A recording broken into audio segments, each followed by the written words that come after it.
Oil pulling, அது எப்படி பண்ணுறது? காலையில் எழுந்ததும் எதுவும் சாப்பிடாமல் இதயம் வளத்தை வாயில ஊத்தி நல்லா கொப்பளிக்கணும், அப்புறம் அதை துப்பிடணும். இதுதான் ஆயில் புல்லிங்.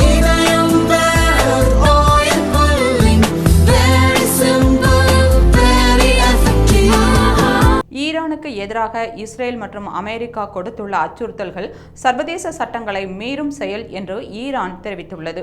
இதுகுறித்து செய்தியாளர்களிடம் பேசிய ஈரான் வெளியுறவு அமைச்சக செய்தி தொடர்பாளர் இஸ்மாயில் பாகாய், அமெரிக்கா மற்றும் இஸ்ரேல் ஒன்று சேர்ந்து ஈரான் போன்ற சக்தி வாய்ந்த நாட்டிற்கு எதிராக எதுவும் செய்ய முடியாது.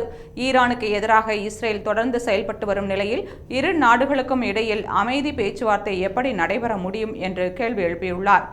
முன்னதாக ஈரானின் ஆதரவு பெற்ற ஆயுத குழுக்களான ஹமாஸ் மற்றும் இஸ்புல்லாவின் முக்கிய தலைவர்களை கொன்று ஈரானுக்கு மரண அடி கொடுக்கப்பட்டதாக இஸ்ரேல் பிரதமர் பெஞ்சமின் நெதன்யாகு தெரிவித்திருந்தார். மேலும் அமெரிக்க அதிபர் டொனால்ட் ட்ரம்பின் ஆதரவோடு மத்திய கிழக்கில் ஈரானுக்கு உள்ள செல்வாக்கை குறைக்க மற்ற அணுசக்தி முயற்சிகளை தடுக்க உறுதியாக உள்ளதாக நெதன்யாகு தெரிவித்திருந்தார்.